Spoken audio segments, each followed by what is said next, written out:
O meu também é complicado, eles têm. Dá para alguém. Não tô conseguindo aqui.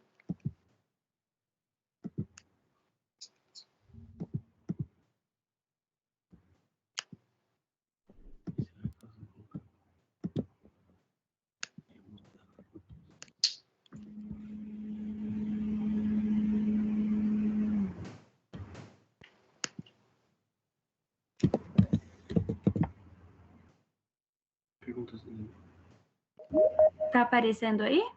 Tá, aparecendo está. Só não tô conseguindo assumir aqui. Não vai.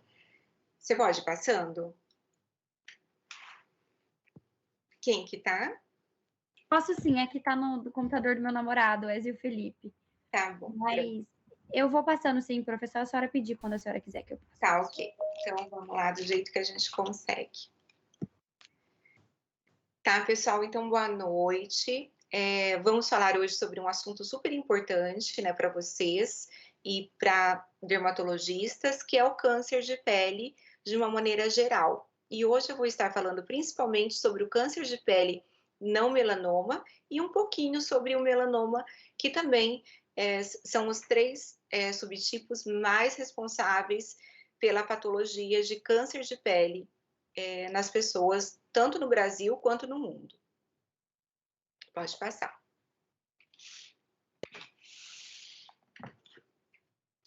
Então, pessoal, os cânceres de pele não melanoma, eles são os maiores responsáveis por neoplasias de uma maneira geral no mundo, tá? Então, a gente vai ter aí cerca de 30% de todas as neoplasias como cânceres de pele não melanoma, tá ok? Quando a gente fala em câncer de pele não melanoma, o que a gente está falando? Especificamente do CBC, tá? Que é o carcinoma espinocelular, e o carcinoma basocelular, que é o mais frequente. Sendo que o carcinoma basocelular, ele é 3 a 5 vezes, quer dizer, ele é muito mais frequente do que o SEC. Então, sendo assim, é o câncer, a neoplasia mais frequente, tá? No Brasil e também de pele no mundo. Existem vários fatores que estão envolvidos, né, com essas neoplasias de pele, e a gente vai estar falando um pouquinho. Outros tipos de câncer de pele que são importantes, só que são bem menos frequentes, né, assim, são menos de 1% dos tumores, são os tumores de anexo, né, que a gente vai ter de anexos de folículos pilosos, a gente vai também de anexos, por exemplo, como glândulas sudoríparas, a gente vai ter também os linfomas, que também são considerados, em alguns casos, cânceres de pele, sarcomas, né, por exemplo, sarcomas de Kaposi, que é devido ao HIV, tá? E também a um herpes vírus, né, a presença dessa patologia, e outros também que a gente vai ter cânceres a partir de miócitos, né, que são cânceres de células do dermatofibrosarcoma protuberans, perdão, e também cânceres de bainha de células nervosas e cânceres também à base de músculos, principalmente do músculo eretor do pelo, que nós temos músculos também na pele. Pode passar.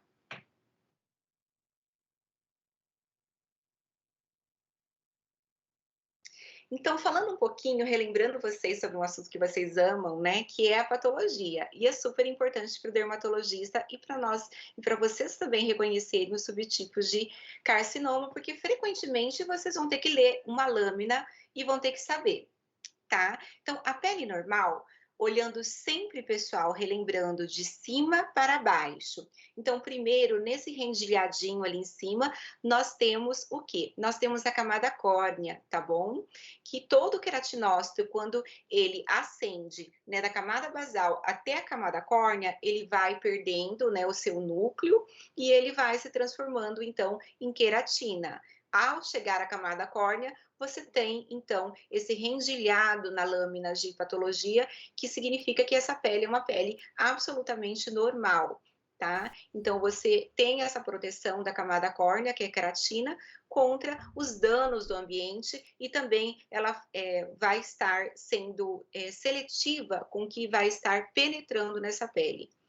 Logo abaixo, ali desse rendilhado, vocês podem observar, eu acho que eu não consigo, não sei se vocês estão enxergando a setinha, mas uma camadinha aqui um pouquinho mais escura, que são núcleos, tá? Que estão aqui nessa região abaixo do rendilhado, que seria a camada granulosa. Na camada granulosa, como o próprio nome diz, essas células, esses núcleos, eles vão se fragmentando e essas células vão se tornando cada vez mais queratinizadas. Então, você vai enxergando esses grânulos dentro dessas células.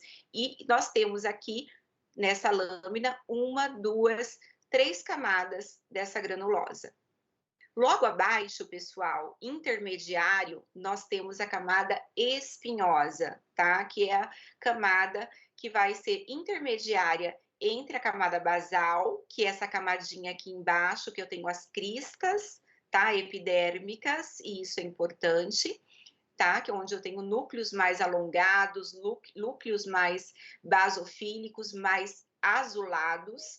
Então, esses são os núcleos da camada basal. E logo acima, intermediário entre a basal e a granulosa, nós temos a camada espinhosa, tá? Outras células componentes da camada basal são os melanócitos.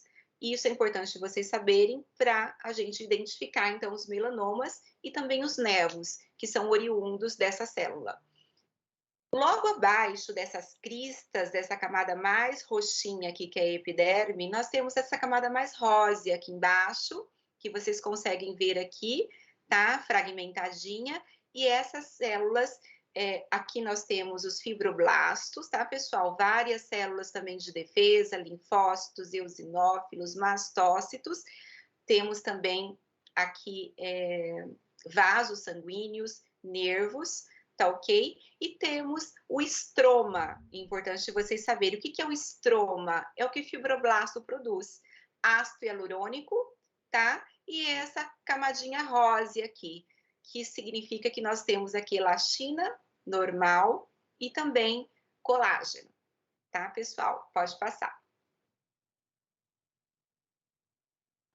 Lembrando, pessoal, que é importante que nós conheçamos os fototipos. Por que é importante? Porque os fototipos vão dizer se essa pessoa produz muita melanina e o tipo de melanina, né, que ela está produzindo também, ou ela produz pouca melanina. E vai depender, num fototipo 1, uma pessoa ruiva, de olhos claros, tá? Nórdico, geralmente, né? Lá da Europa, né? Dos países bálticos, ou até mesmo aquelas pessoas mais negras, tá? Que vão produzir mais melanina. Por que isso é importante? Porque, pessoal, dos fototipos 1 ao 4, nós temos uma alta frequência do câncer de pele, não melanoma e também melanoma, tá? Então, isso é importante. A melanina, ela é um fator protetor, tá? Então, entendam que as pessoas que são mais morenas, elas têm muito mais proteção contra o câncer de pele. Pode passar.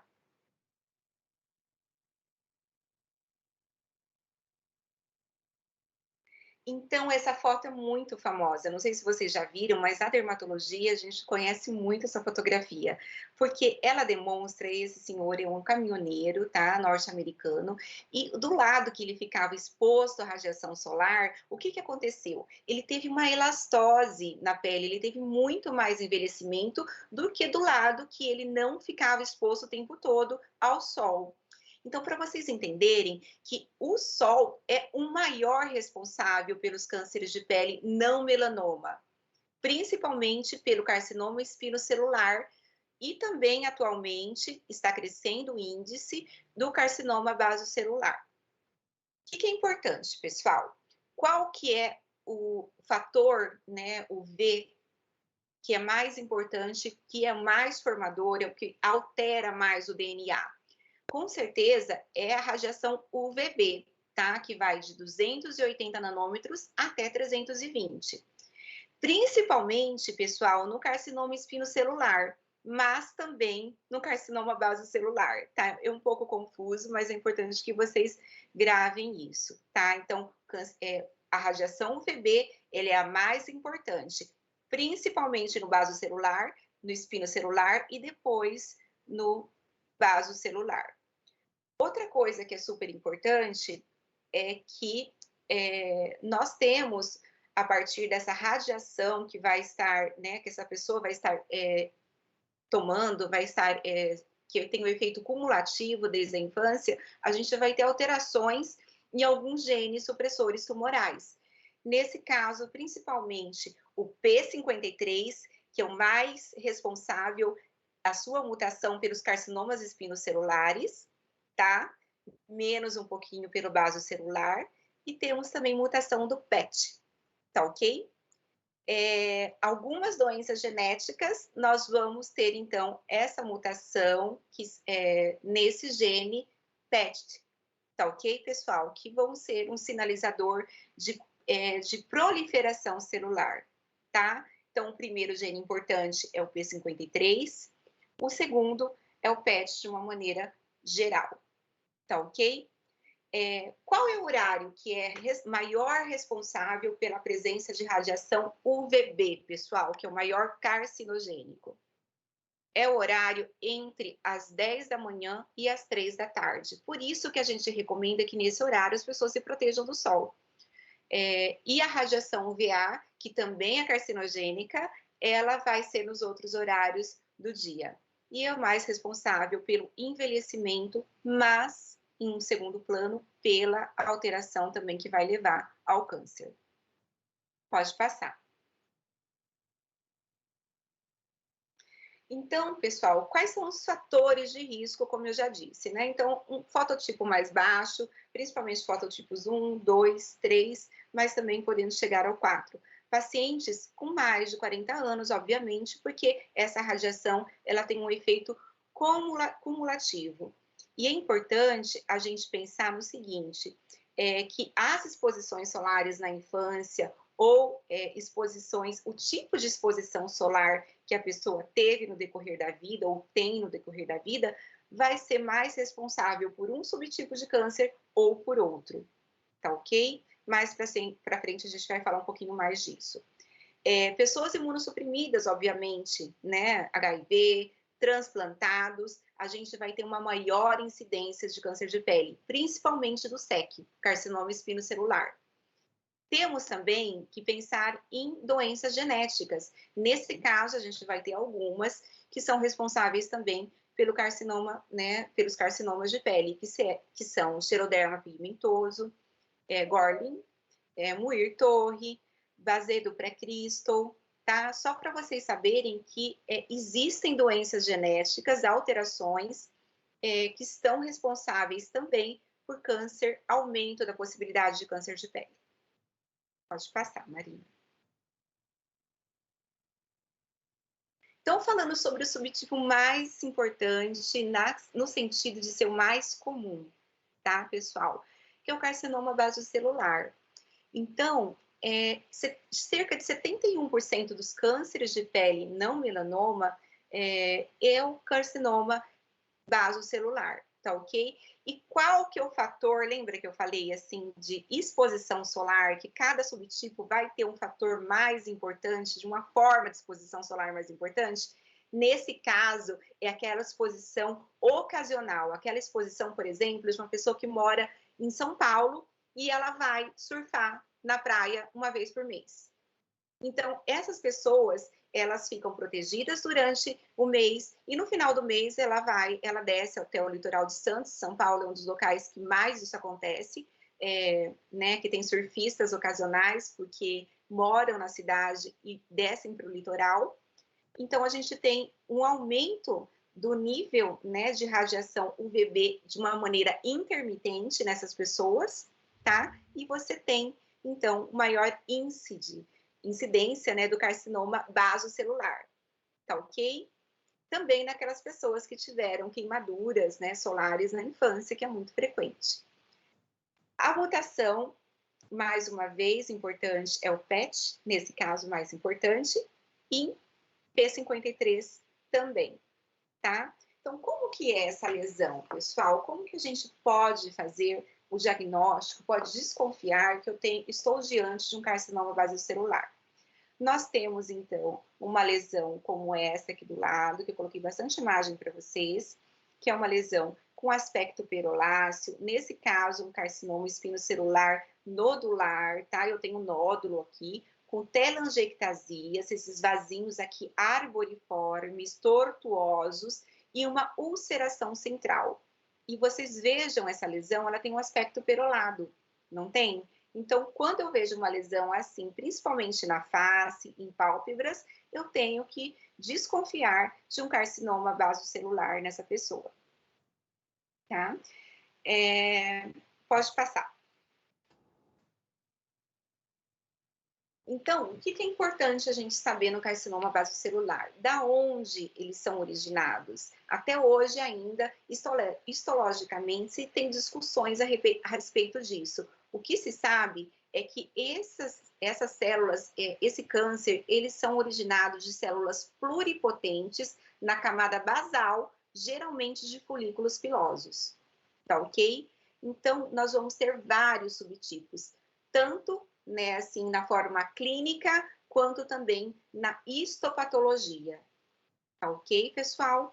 Então, nós temos células basaloides, tá? Que vão depender muito, eu mostrei aquela lâmina inicial da pele normal, para vocês entenderem que o estroma é secretado, né, feito pelos fibroblastos, e nesse câncer nós temos a dependência desse estroma, ou seja, onde ele vai se proliferar, em locais que tenham derme, tá ok? Isso é importante também. Pode passar.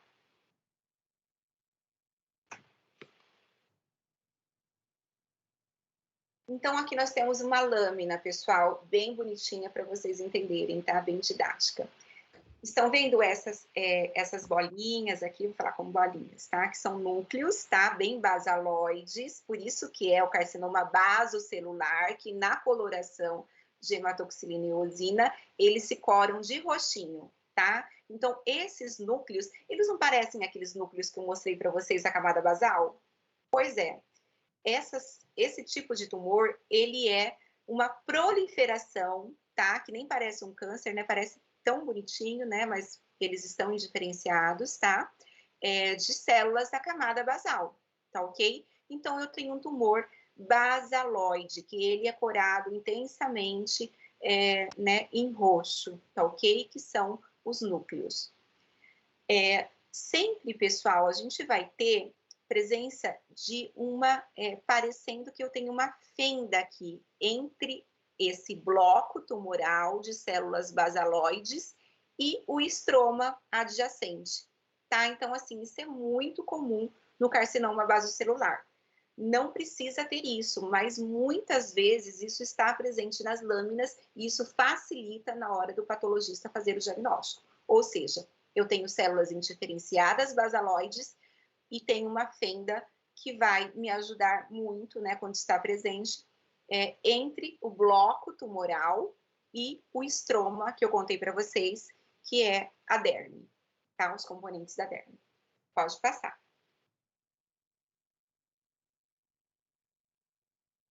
Então, quais são os subtipos clínicos, pessoal? Então, como eu mostrei o primeiro, né, que é o mais comum, geralmente na face, depois em tronco, eu tenho o CBC nodular, que é o quê? É um nódulo, tá? Então, se eu tenho um nódulo novo na face, ou no tronco, ou até mesmo nos membros superiores, geralmente, eu tenho que desconfiar que esse paciente possa ter um tumor de pele, e o mais frequente, então, é o CBC. Aqui do ladinho, pessoal, eu coloquei isso que é super importante. Às vezes a gente olha para o paciente e nós pensamos que ele tem uma cicatriz. Ah, senhor, quanto tempo o senhor tem essa cicatriz no rosto? Eu nunca tive nenhum machucado no rosto, não fiz nenhuma cirurgia, não sei, eu não tenho uma cicatriz. Olha aqui do lado, não parece uma cicatriz? Pois é, esse é um subtipo de carcinoma espinocelular, esclerodermiforme, tá? Então, ele muitas vezes passa desapercebido, a gente não consegue fazer um diagnóstico, às vezes, de pronto, e esse é o mais invasivo, tá? Se eu tenho que falar de um CBC que é mais perigoso, é o CBC esclerodermiforme, é o subtipo de maior risco. Pode passar. Outros subtipos clínicos, pessoal, é o superficial. Passa para o anterior, Marina, novamente. Isso. Pode passar anterior ainda. Passou 2 slides.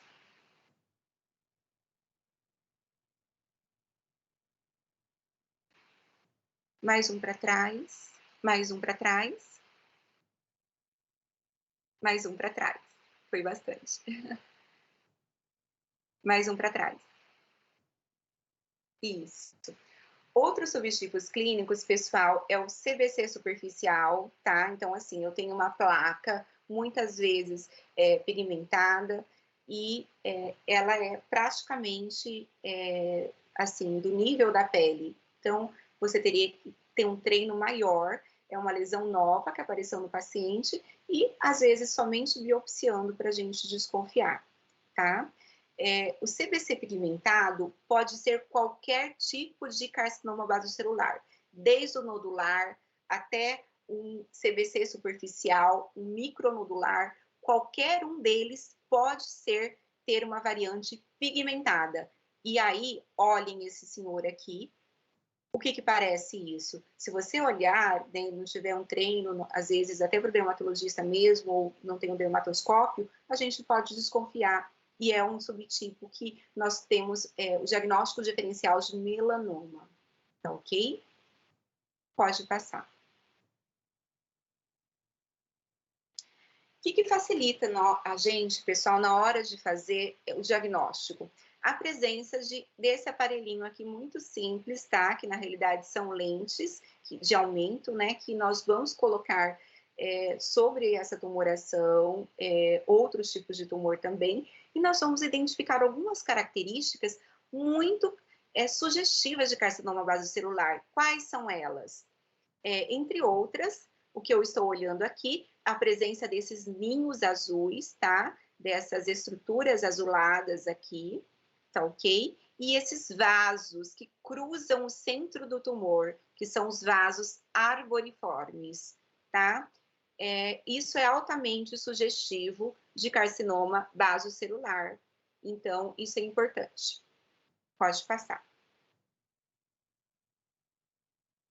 Então, aqui a gente vai ter mais fotos de dermatoscopia do carcinoma basocelular, tá, pessoal? Esse primeiro, o nodular, aqui do lado, um CBC pigmentado, e aqui eu tenho algumas estruturas em dedos de luva, em rodas de Leme, que vocês não têm que saber, mas isso faz parte também do diagnóstico, por isso que é importante nós termos à mão dermatoscópio para olhar a lesão em maior aumento. Pode passar.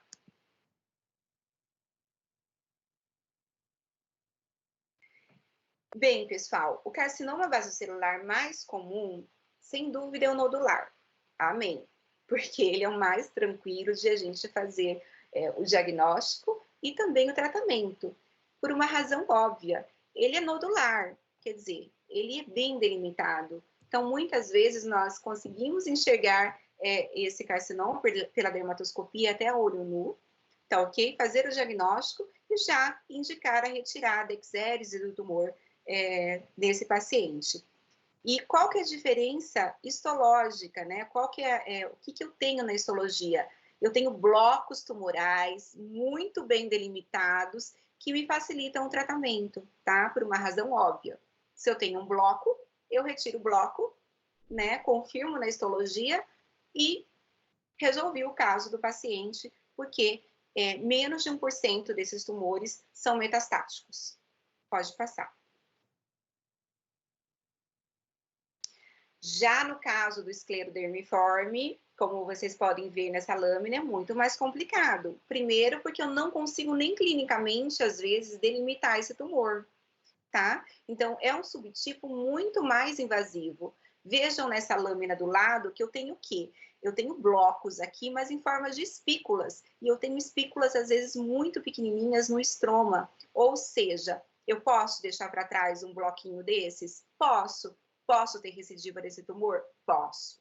tá? Então, ele é muito mais invasivo e é o tipo de câncer de carcinoma vasocelular que mais dá metástases, porque ele é invasivo, e também tem o recidiva, tá bom? Mas se vocês olharem direitinho, vocês vão perceber histologicamente as células basaloides e até a retração entre o bloco tumoral, tá, roxinho, e o estroma, que é a derme. Pode passar. O outro subtipo, o segundo mais perigoso, né, o mais invasivo, por também razões óbvias, é o carcinoma basocelular micronodular. Por que ele é também de alto risco? Porque os bloquinhos são diminutos, são muito pequenininhos, tá? Então, com muita frequência, eu posso ter a retirada do tumor e ficar um pequeno bloquinho para trás, tá? Por isso que as margens nesse tumor, elas devem ser revisadas, né, histologicamente, e eu tenho que ter certeza, tá, que eu não tenho nenhuma alteração que ficou para trás, senão eu vou ter recidivas também no micronodular. Então, basocelular é o mais comum, nodular, o mais invasivo, esclerodermiforme, e o segundo mais invasivo é o micronodular. Pode passar. E qual o comportamento biológico dos tumores, dos carcinomas basocelular, que são os mais comuns? Eles raramente metastizam, pessoal. Menos de 1% vai causar metástase.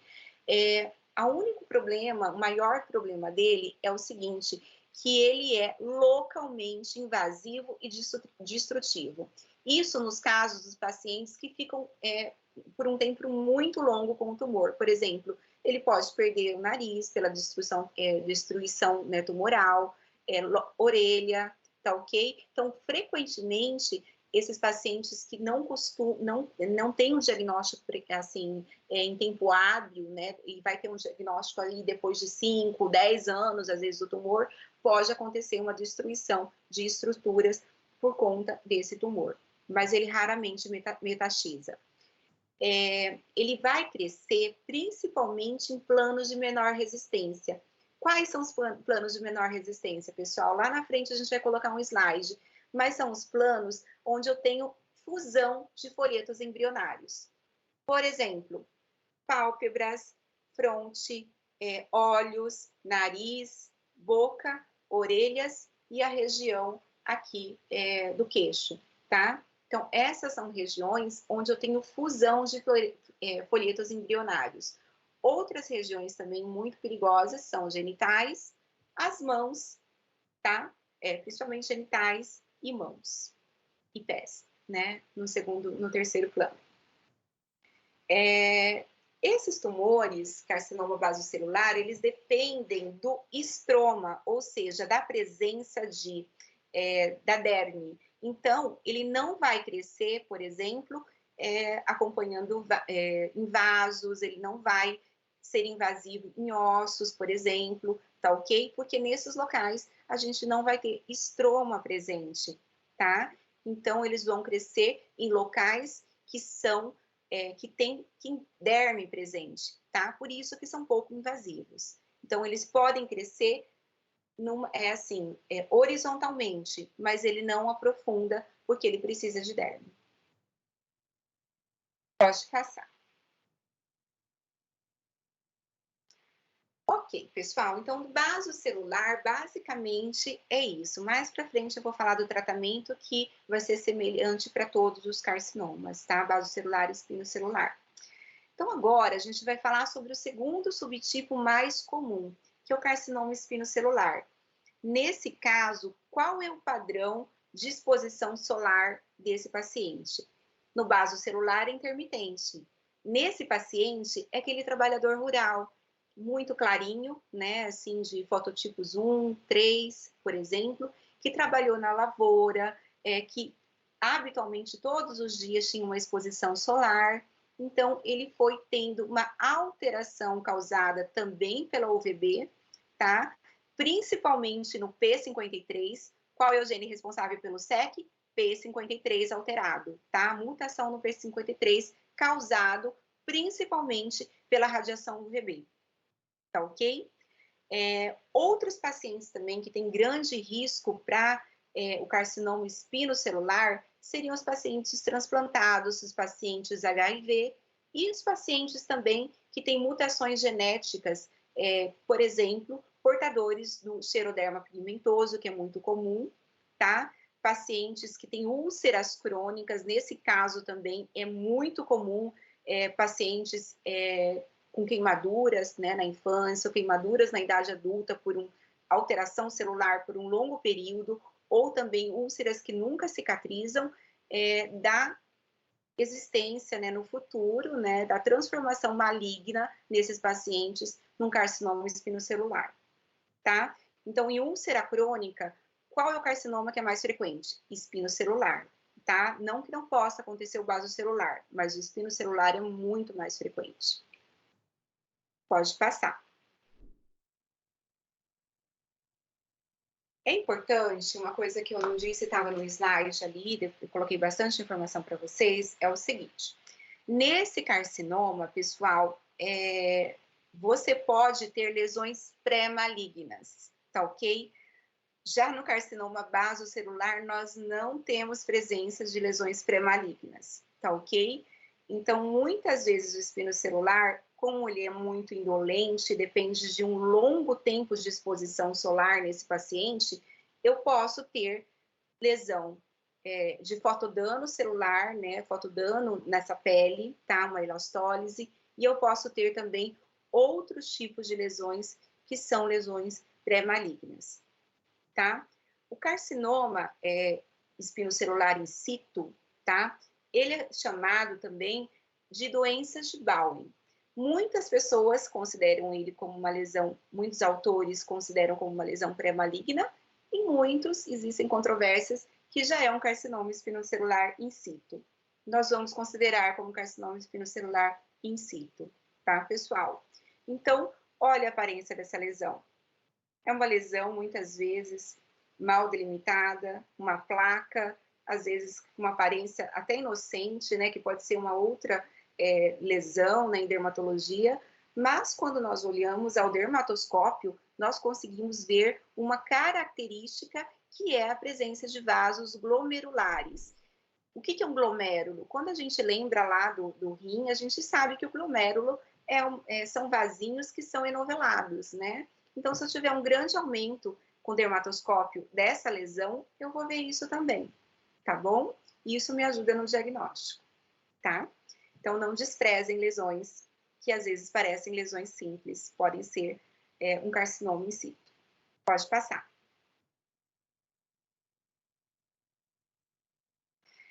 Outra lesão pré-maligna, tá? Que é muito frequente, certeza que alguém na família de vocês tem, né? Essas pessoas mais clarinhas, ou também vários pacientes que vocês têm atendido em ambulatório, são essas lesões escamosas, com uma base, às vezes, acinzentada, às vezes eritematosa, tá? Que acontece na face, acontece também em regiões expostas, por exemplo, orelhas, acontece nos membros superiores, elas podem ser descamativas, e quando você olha no dermatoscópio, o que você olha? Você vê basicamente o que está aqui, a gente não vai cobrar isso de vocês, é mais curiosidade, tá bom? Então, nós vamos ter os folículos pilosos, com essa parte mais clarinha aqui, tá? Essas bolinhas aqui no centro, tá bom?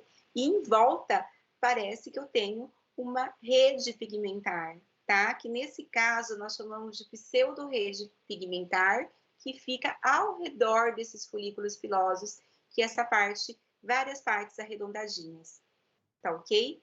Então, nesse caso, é muito comum dessa ceratose actínica. Isso é uma pele fotodanificada, com certeza teve uma exposição solar muito intensa, grande durante a vida toda, são pessoas geralmente de pele clara, e essas lesões, elas são pré-malignas, mas não significam que vão se tornar câncer espinocelular, tá? Apenas uma parcela deles vai evoluir para um carcinoma espinocelular. Mesmo assim, precisamos tratá-las. Pode passar, Marina.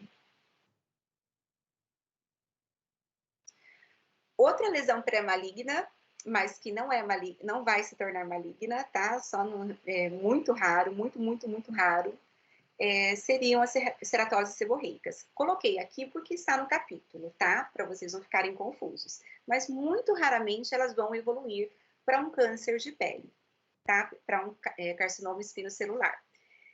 Essas ceratoses seborreicas, pessoal, elas são cupuliformes, geralmente, ou seja, elas estão crescendo para fora, para cima da epiderme, tá? Então, eu vou ter células, né, que vão estar crescendo, elas vão estar aumentando em volume, aumentando em número celular, mas elas respeitam apenas a epiderme, tá? Elas não vão se aprofundar. Então, muito raramente a gente vai ter a presença de um carcinoma a partir de uma ceratose seborreica.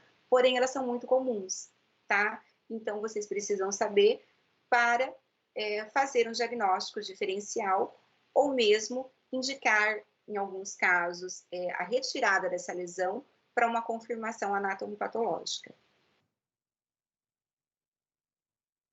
Pode passar. Ok. Então, é importante vocês saberem que na ceratose actínica, qual que é a alteração que eu vou ter?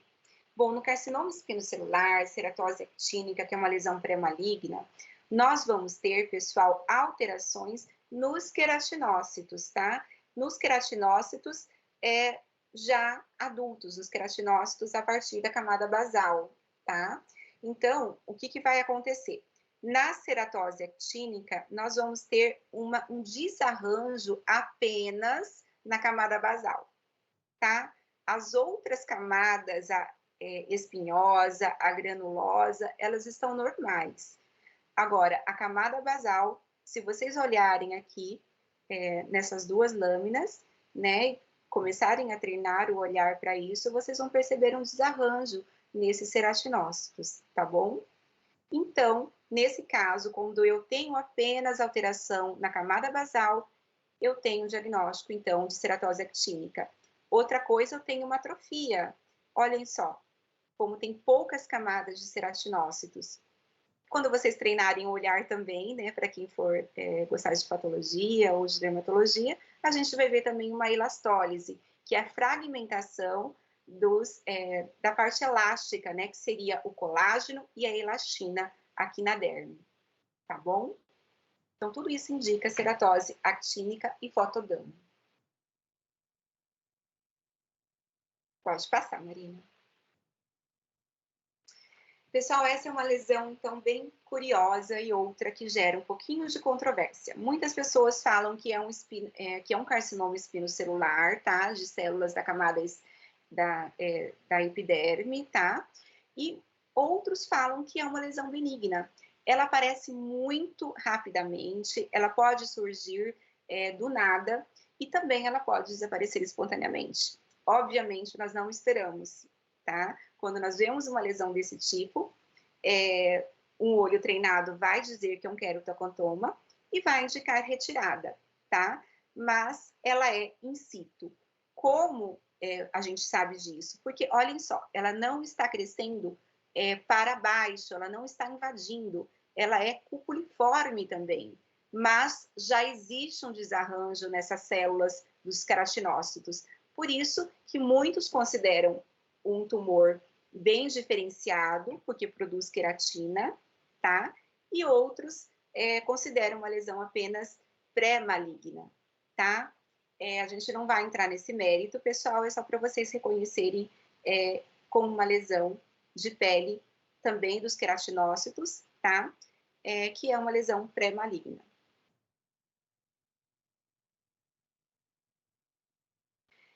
Como eu disse para vocês, o carcinoma, principalmente espinocelular, ele pode surgir em regiões que estão tendo de uma queimadura, por exemplo, ou de uma úlcera que não cicatriza.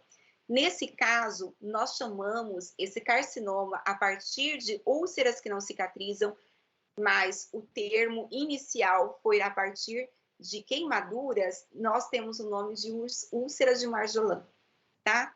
Então, como é o nome do carcinoma espinocelular que surge a partir de úlceras que não cicatrizam ou de queimaduras antigas? Úlceras de Marjolin. Super importante, pessoal. Questão de prova de título, hein? Pode passar. Então, assim, qual que é o comportamento biológico, né? A gente falou um pouquinho já do comportamento biológico do carcinoma basocelular. O carcinoma espinocelular, ele é muito mais rápido, tá? Do que, a expansão dele é muito mais rápida, do que o carcinoma basocelular. O carcinoma basocelular, ele é mais indolente, porém, ele pode ter uma destruição local muito grande no basocelular, tá? Maior do que o espinocelular. O comportamento biológico também do espinocelular é um pouquinho diferente do basocelular, no sentido de que menos de 5%, mas né, um pouquinho em torno disso, tá? De 1 a 5% pode metastizar, tá ok, pessoal?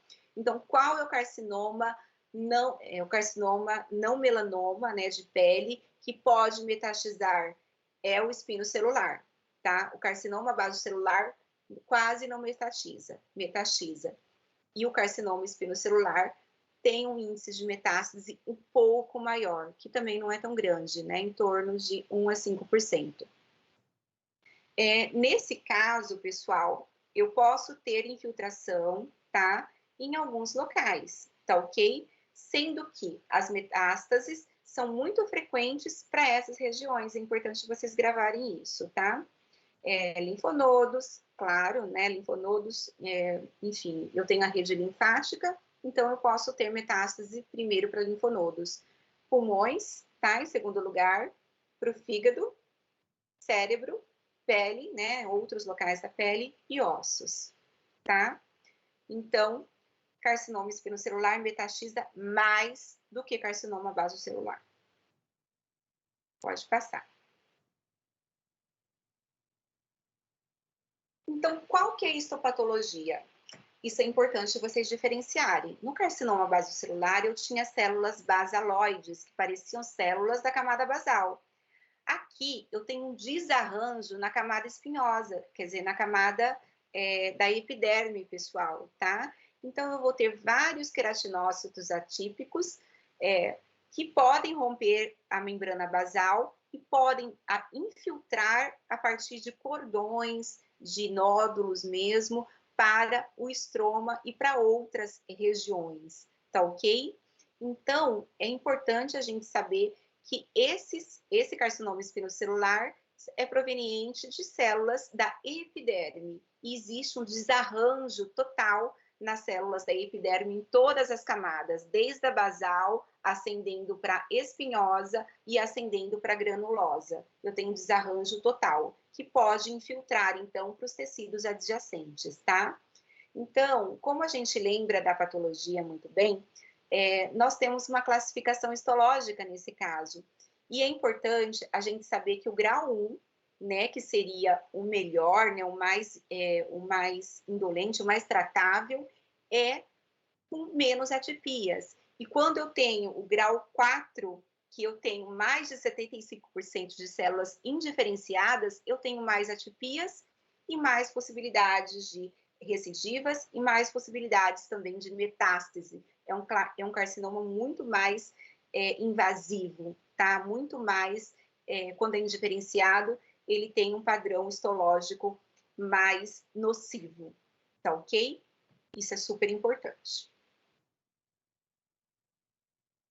Então, aqui eu coloquei mais uma vez a lâmina para vocês relembrarem, treinarem os olhos. Aqui na esquerda, nós temos uma lâmina de pele normal, onde eu tenho todas as camadas da epiderme, tá? Eu tenho as cristas, eu tenho as células basais aqui, que são essas mais alongadinhas aqui embaixo, na camada basal. Ascendendo, eu tenho na segunda camada as células espinhosas, e na última camada, esses núcleos que estão na horizontal são a camada granulosa, e logo em seguida eles perdem totalmente o núcleo e formam a camada a camada de queratinócitos, né, a camada córnea, perdão, tá? Que é essa camada rendilhada aqui em cima, tá ok? Na segunda lâmina, o que que eu vou ter? Observem. Observem uma lâmina, a da esquerda normal, e observem essa da direita, anormal, que é um carcinoma, então, de células da camada espinhosa, da camada da epiderme. Então, eu tenho um desarranjo, pessoal, que vai desde a camada basal, aqui embaixo, tá? Ascendendo para a camada superior, ascendendo até a camada granulosa, tá? Então, quando eu tenho esse desarranjo total e eu não tenho invasão, né, para baixo, né, de cordões, aqui não estou vendo, eu tenho, então, um carcinoma espinocelular in situ, tá? Que ele vai ser uma bagunça total desses queratinócitos, né? Olha aqui, um parece um ovo, o outro é pequenininho, o outro já começou a fazer, a ter uma epidermólise, né? A ter uma degeneração nuclear aqui embaixo, tá ok? Cada um tem um tamanho diferente de núcleo, em toda a camada, desde a camada basal até a última camada, que é a camada granulosa. Então, aí eu tenho diagnóstico, não tenho dúvida, de que se trata de um carcinoma espinocelular. Pode passar, Marina. Professora, nesse caso seria um carcinoma in situ ou a gente já considera como o carcinoma espinocelular? O espinocelular, ele pode ser in situ ou ele pode ser invasivo, tá? Aquela lâmina anterior era um carcinoma in situ, que ele não se aprofundava. Eu já vou mostrar uma lâmina para frente de um carcinoma espinocelular invasivo, tá? Então, carcinoma espinocelular in situ, eu respeito, as alterações celulares estão presentes em todas as células desde a camada basal até a camada granulosa, tá? Mas eu não tenho aprofundamento para a derme, tá?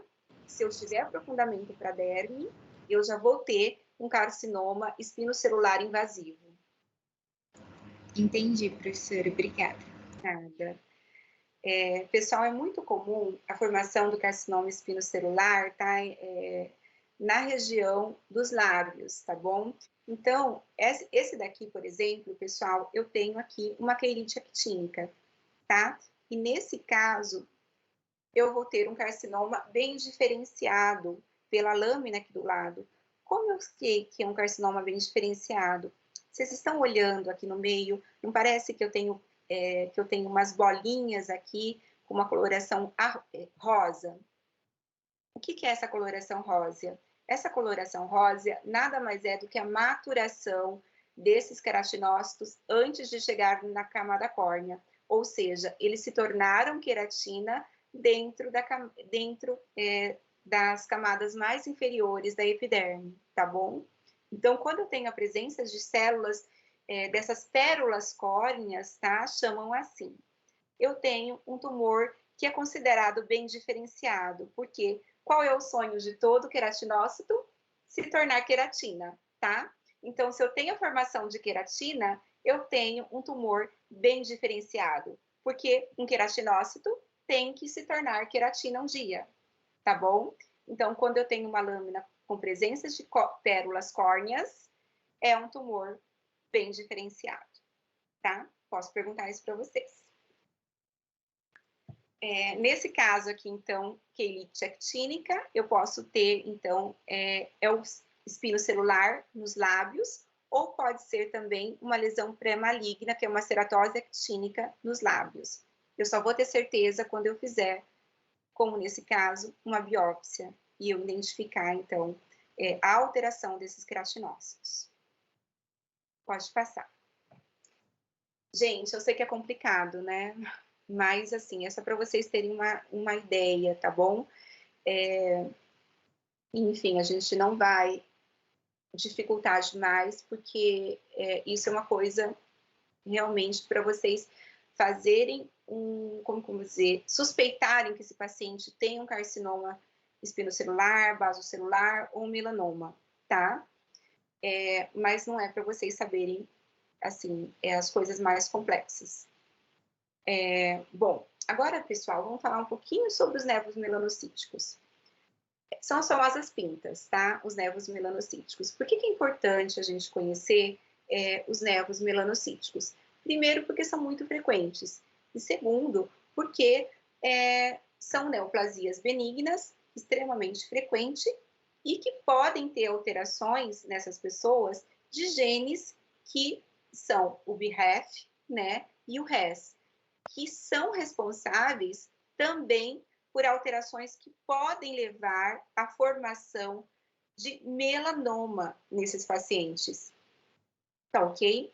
Então, nós temos alguns tipos de nervos de pintas, tá bom? De nervos melanocíticos, que eu vou passar para vocês, lâmina a lâmina para frente, para vocês entenderem um pouquinho melhor. Pode passar, Marina. Então, aqui eu tenho clinicamente o nervo melanocítico juncional. Essa é aquela pintinha que praticamente todo mundo tem. Ela é plana, ela é uma mácula, né, que não sei se vocês lembram, é uma mácula, vai ser uma lesão arredondada e muito pouco elevada sobre a pele, tá? De uma coloração geralmente uniforme, tá? Então, geralmente de cor marrom claro a marrom escuro, tá? Pode passar, Marina.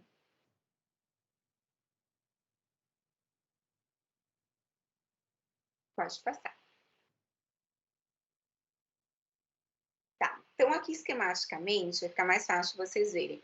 Aqui no desenho, né, um desenho muito assim feliz, né, que fizeram, nós temos as cristas, tá, aqui na camada basal. Como eu disse para vocês, uma das células na camada basal é o melanócito, tá? Então aqui eu tenho ninhos de melanócitos, quer dizer, eu tenho vários melanócitos aqui na crista, tá? Eles estão localizados bonitinhos, tá? Aqui na crista. Eu tenho um ninhozinho em cada crista, tá bom? Bem certinho. Então, por isso que eu tenho uma coloração bem regular dessa pinta, tá ok? Eu não me preocupo quando eu vejo isso. Por quê? Porque é um nervo juncional e quando eu olho, se eu retirar essa pinta, eu tenho que mandar para biópsia, mandar para análise, eu vou verificar, então, o que o esquema está me mostrando aqui na lâmina, tá, pessoal? Ninhos de melanócitos bonitinhos, certinhos, aqui na crista, tá bom? Respeitando a crista. Pode passar. Já os nervos melanocíticos compostos, eles têm ninhos de melanócitos tanto na camada, na crista, tá? Respeitando a crista, quanto também na derme, tá? Qual que é a aparência clínica dessa pinta, desse nervo? Ele é um cupuliforme, ele é marronzado, tá? Ele é marrom e é aquela famosa verruguinha um pouquinho mais espessa do que a pele, tá? É uma placa ou pápula, pode ser também. Mas olhem aqui, ela também está regular, ela tem uma coloração uniforme, ela é redondinha, as bordas, assim, não tem alterações nas bordas. Isso me indica que é uma lesão benigna, tá bom? Nervo melanocítico composto. Vamos para o esquema. Pode passar, Marina.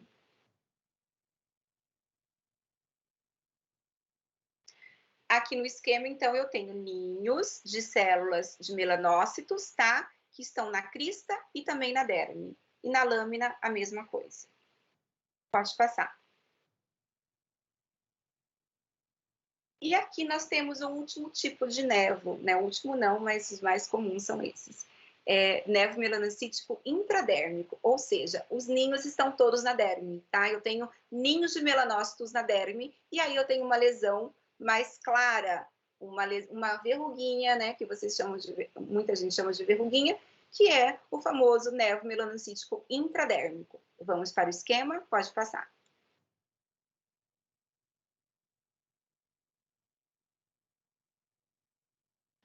Então, vocês veem aqui, pessoal, que todos os ninhos celulares estão na derme, tá? Eu não tenho ninhos nas cristas. Pode passar. E isso é importante, que eu estou mostrando para vocês agora. Porque existem muitas pessoas, e alguém deve conhecer também, tem familiares, que tem muitas pintas, tá? Tem muitos nevos. Então, quando essas pessoas, elas têm muitos nevos, tá? Geralmente mais de 100 nevos, ou nevos com mais de 5 milímetros, eu tenho, geralmente, a presença de mutação. Mutação no BRAF e no RES, nesse caso, quase que obrigatoriamente. Eu tenho também alguns nevos que têm atipias, que não são melanomas, mas que nessa pessoa, ou esse nevo displásico, né, que tem atipia, ou em outra região, tem muito mais chance de ter um melanoma. Por isso que essas pessoas devem ser acompanhadas, tá ok? Que ele tem uma síndrome que chama síndrome do nevo displásico, tá? Eu tenho uma maior chance de qualquer um desses nevos ou de um outro, né, numa lesão nova, né, que é um nevo, é um melanoma de novo, aparecer nessas pessoas que têm essa síndrome. Qual alteração? BRAF e RES. Pode passar, pessoal. Como que eu faço acompanhamento dessas pessoas, pessoal? Pessoas com nevos displásicos, né? Ou você pode estar acompanhando com fotografias, né?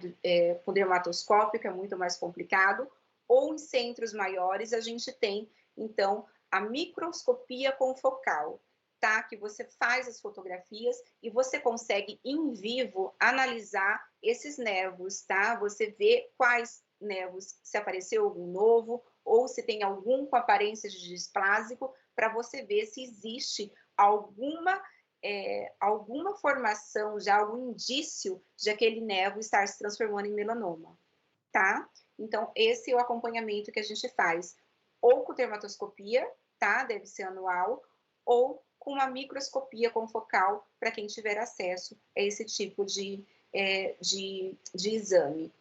E por que que é importante?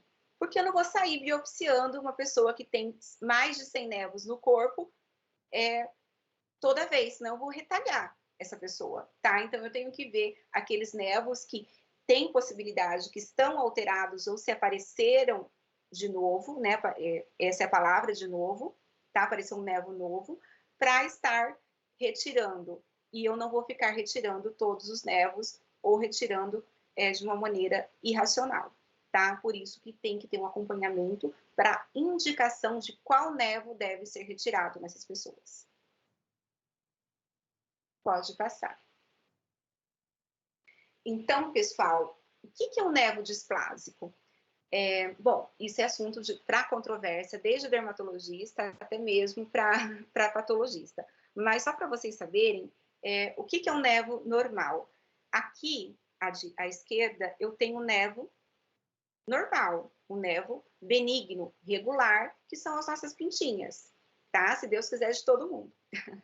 Que são nevos o quê? Regulares. Olha só, eu tenho uma rede, tá? Que é pela presença daqueles ninhos, lembra que eu mostrei para vocês nas cristas? Como eles estão bem nas cristas certinhos, eu tenho essa presença desse rendilhado, tá? Que são esses ninhos, que eles são representados assim. Então, eu tenho uma rede, tá? Pigmentar regular. Já na lesão à esquerda, à direita, eu vou ter uma rede irregular, tá? Esse nevo, provavelmente ou é um nevo displásico ou já é um melanoma, tá? Olhem que eu tenho uma irregularidade dessa rede. Eu não tenho bordas regulares e eu não tenho uma rede regular. Um local tem uma muito mais escuro, o outro local eu tenho parecendo pseudópodes, né? No outro local eu tenho aqui uma região mais branca, e isso não é normal, tá, pessoal? Essa lesão tem que ser retirada. Pode passar. Então, no nevo displásico, em vez de eu ter um ninho bonitinho nas cristas, eu tenho uma distribuição de células entre as cristas, tá? Ou tenho a junção de duas cristas. Quando eu vejo isso na anatomia, né, no anátomo patológico, eu vou ficar na dúvida, e o patologista também, isso se trata de um um melanoma in situ ou de um nevo-displásico, tá? Mas só para vocês saberem que é dessa forma, tá? Que é complicado assim, e para vocês entenderem que isso existe.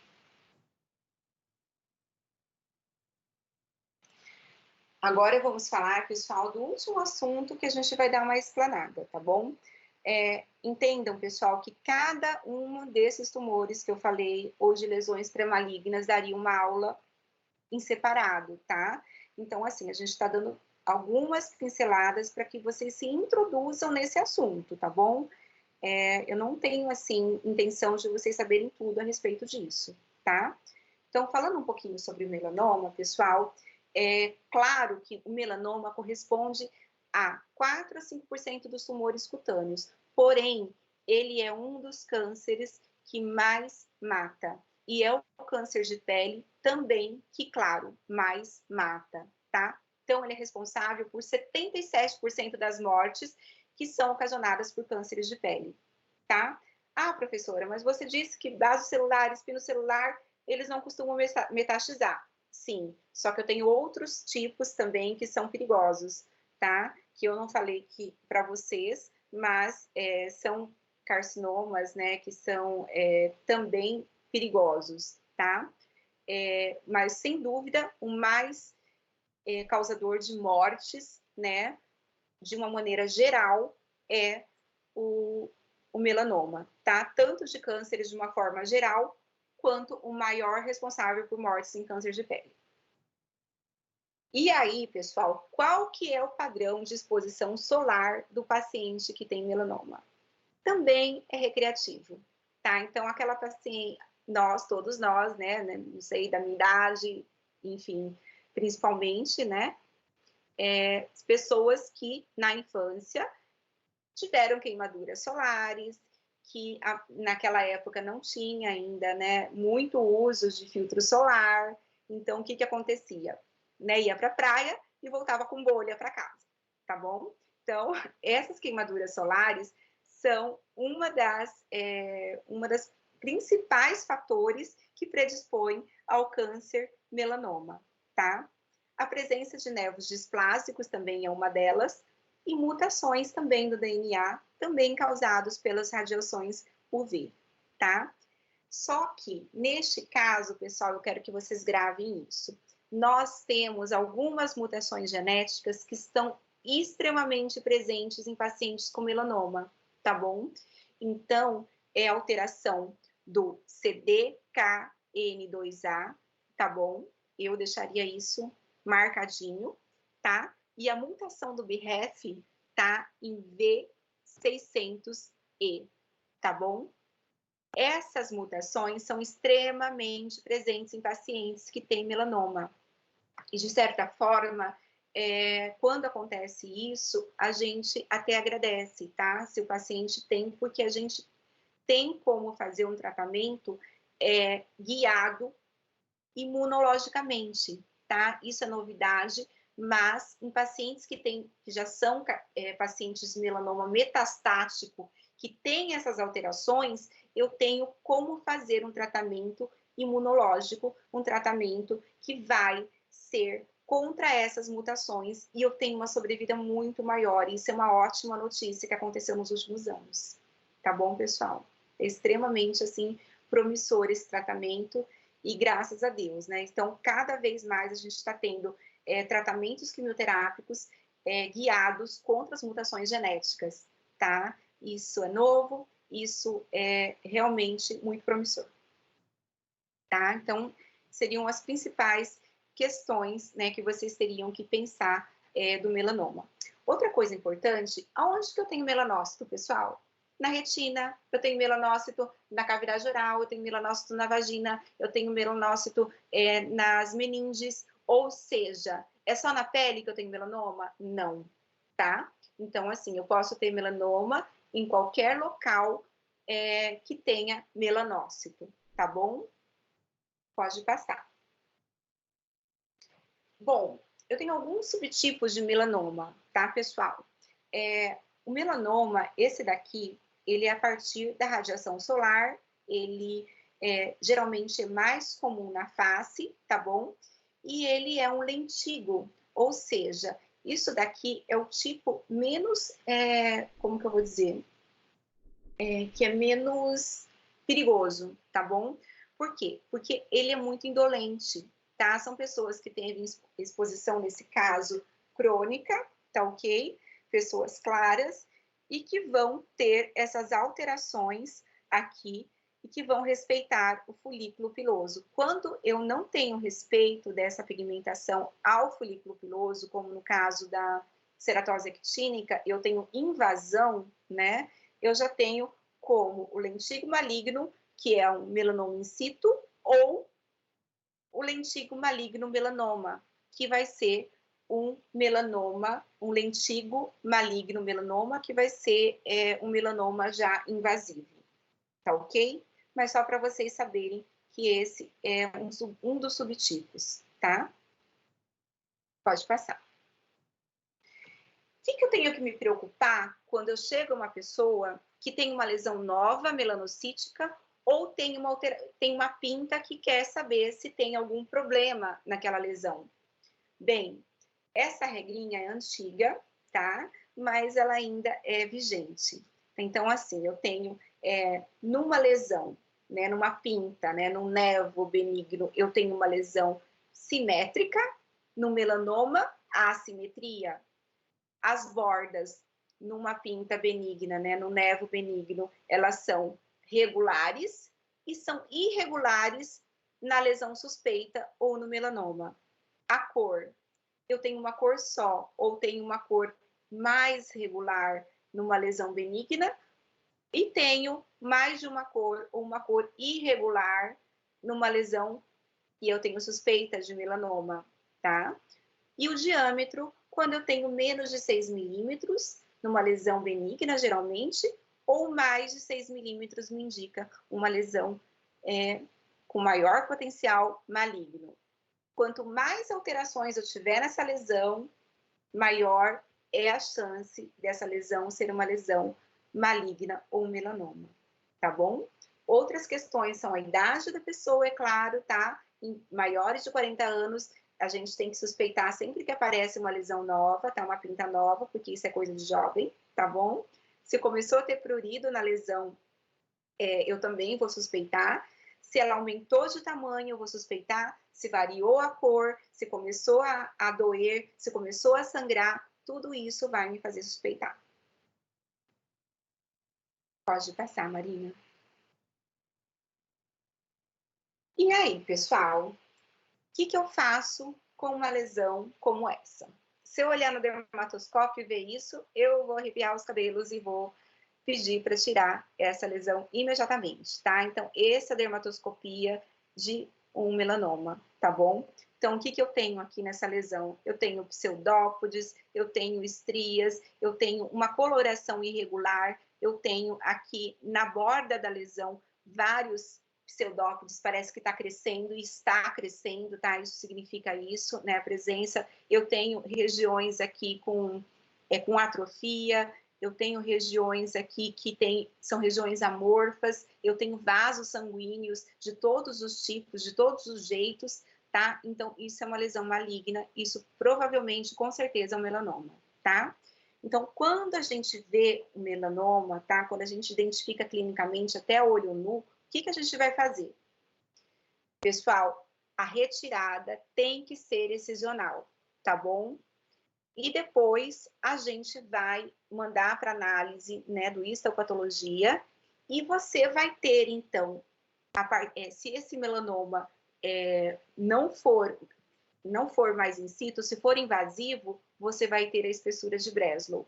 A espessura de Breslow é o mais importante no melanoma, tá bom, pessoal? E ela só vai ser fornecida se for uma lesão invasiva, tá?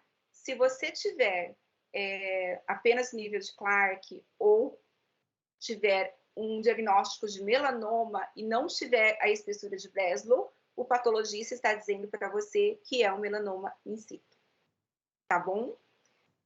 Quanto maior, a espessura desse tumor, que é a espessura de Breslow, tá? Maior o índice de metástase, óbvio, tá? E aí, para onde que eu tenho metástase, pessoal? Isso é importante. Linfonodos regionais, tá? Primeiro são os vasos linfáticos que vão captar essas células, fígado, pulmões e é muito importante que é um dos cânceres que mais dá metástases para o cérebro, tá bom? Então, você tem que, quando pegar um paciente com melanoma, é importante que já se solicite também exames de imagem, além de retirar esse tumor. Pode passar. Então, pessoal, aqui a gente vai ter a histologia de um melanoma. Não espero que vocês entendam direitinho isso, tá? Mas acreditem, aqui a gente vai ter muitos ninhos, tá? De melanócitos, e eles estão invadindo aqui a derme, tá bom? E esses melanócitos, eles são atípicos. Pessoal, pergunto para vocês. Se vocês verem uma lesão dessa, olho nu, o que vocês vão falar que é no ambulatório? Melanoma, né? Vocês não têm dúvida disso, de jeito nenhum, não pode, tá? Então, se pegarem uma lesão dessa no ambulatório, negra, numa coloração, já com tumoração, com áreas de regressão, que são essas áreas mais claras, obviamente a gente vai falar que isso não é bom e parece muito ruim. Então, é um melanoma, tá? Pode passar. E qual que é o tratamento, pessoal? Tá? Então, assim, no melanoma especificamente, nós temos que fazer primeiro a suspeição, né? Suspeitar que é o melanoma.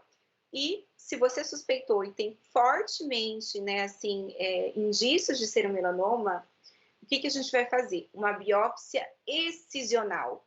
O que é uma biópsia excisional? Retirar a lesão inteira, tá, pessoal? Posso fazer também microscopia confocal para ver se eu tenho células ao redor, apesar de que isso mais em grandes centros que a gente vai ter, tá? No segundo momento, que eu já tenho a resposta do patologista, que é um melanoma, eu tenho que fazer o quê, pessoal? A ampliação da margem, tá bom?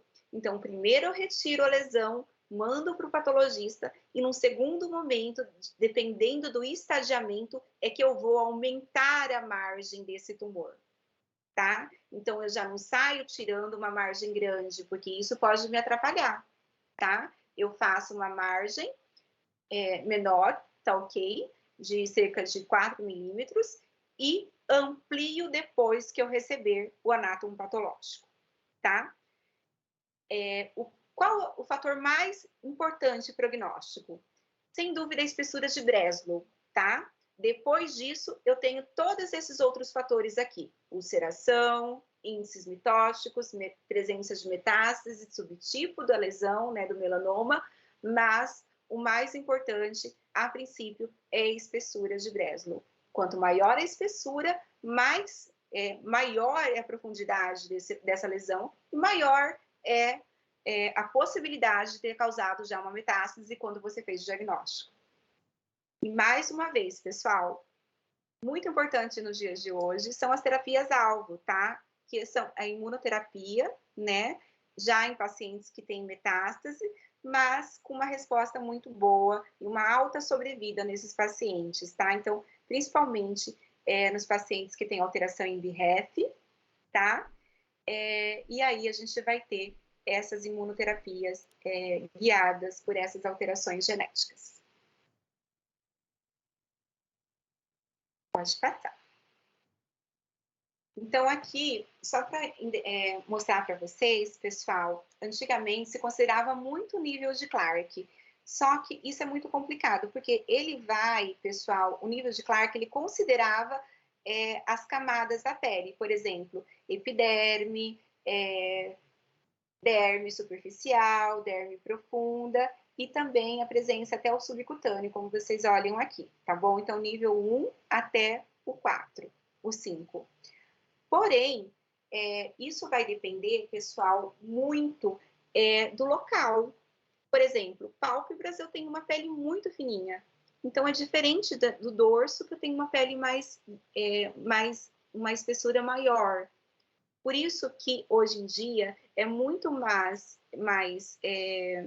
fidedigno utilizar a espessura de Breslow. Então, o mais importante é a espessura de Breslow, tá bom? Então, isso vocês têm que gravar também.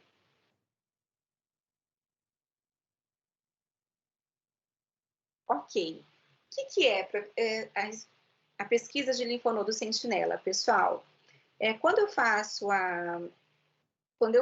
a retirada, então, dessa lesão, eu tenho que fazer de uma maneira que eu respeite os vasos linfáticos da região. Por quê?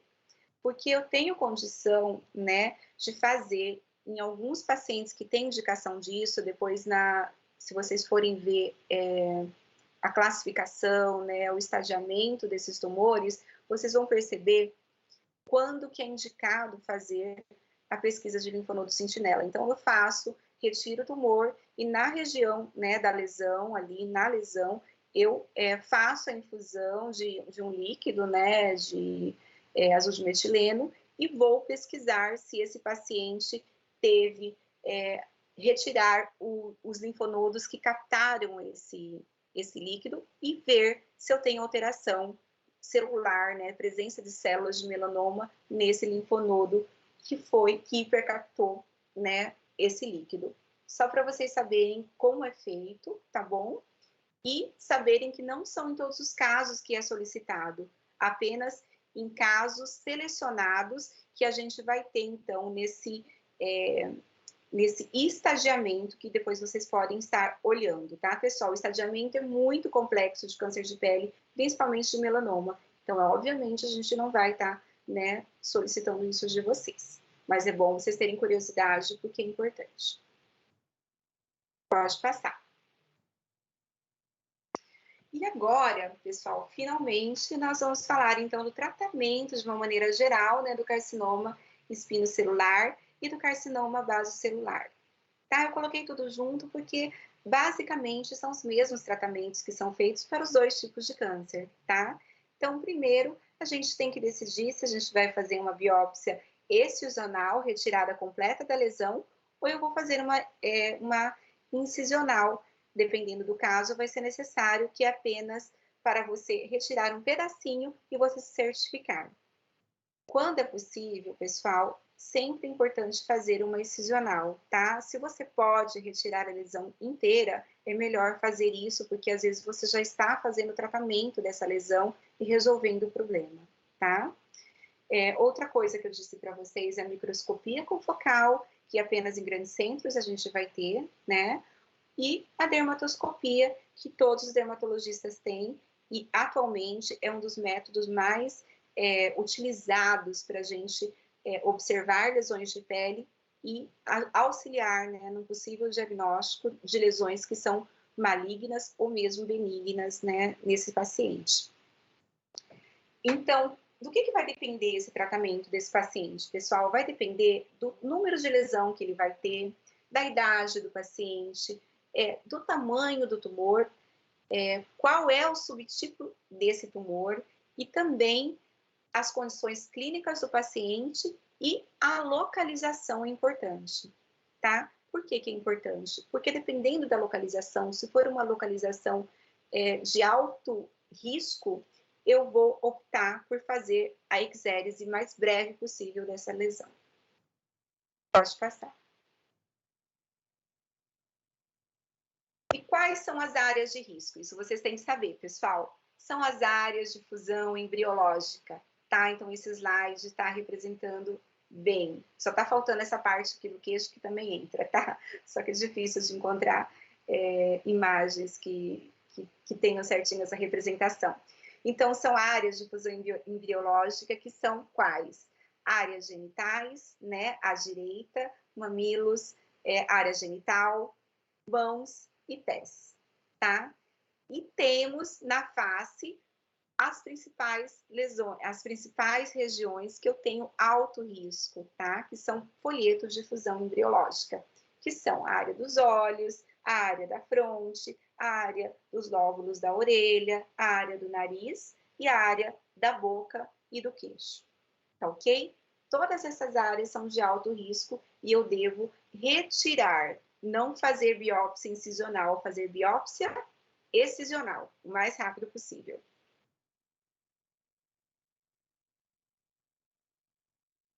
O que é uma biópsia incisional? Pessoal, é essa feita com punch, que é feita, que você pode tirar inteira ou você pode retirar apenas um pedacinho, tá? Para vocês saberem. E a excisional é essa aqui do lado, à direita, onde eu faço uma retirada em fuso, tá? Geralmente, da lesão por inteiro, que muitas vezes já é o tratamento. Pode passar, Marina. Tá, então, o que eu tenho aqui, pessoal? Eu posso fazer a icteríse por uma cirurgia convencional, tá? Que é a retirada por inteiro desse tumor, tá? Por exemplo, nesse paciente aqui na face lateral nasal, tá? E nesse caso, como a lesão é muito grande, eu posso, se eu me certificar que esse tumor saiu por inteiro, fazer uma rotação de retalho, mas de preferência que se faça um fechamento por primeira intenção. Porque se você roda o retalho e você tem presença de células tumorais nesse local, você está sepultando o tumor e fica muito mais difícil de você fazer o acompanhamento desse paciente de uma possível recidiva, tá? Então, a primeira opção é retirada dessa lesão com fechamento por primeira intenção, tá bom? Importante também. Pode passar. Professora, essa rotação de retalho seria como? Não entendi. Rotação de retalho é quando você tem uma lesão muito grande.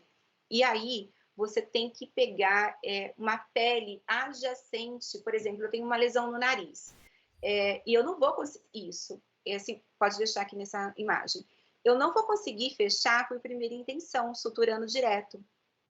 Tá? Porque pode dar tensão e pode abrir essa lesão. Concordam? Então, o que eu tenho que fazer? Essa parte que foi desenhada aqui em caneta azul, né, caneta roxa, é uma região onde eu vou fazer a rotação de retalho, que é onde eu vou fazer, como que eu vou dizer, uma incisão, tá? Eu vou descolar essa pele e eu vou rodar essa pele para lesão que foi retirada. E aí eu faço uma sutura da parte que foi retirada aqui embaixo e também consigo fazer a cobertura dessa lesão que foi retirada do nariz. Tá ok? Entendi, obrigada. Tá é meio complicado. Tá, tem vários tipos, pode passar. Quando não tem uma lesão, pode passar, Marina.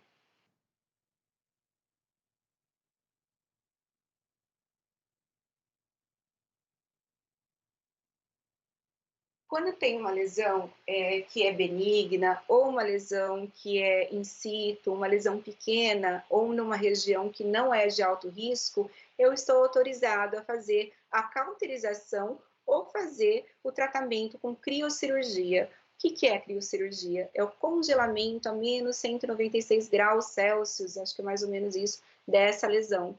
E eu tenho essa retirada da lesão por um congelamento, né, dessa lesão. A gente faz isso para vários tipos de tumor e também de lesões benignas, mas apenas de locais de baixo risco e de cânceres muito pequenininhos, tá? A lesão tem que ser muito pequena para a gente conseguir estar autorizado a fazer isso, tá? Lesões de alto risco, independente do tamanho, só cirurgia.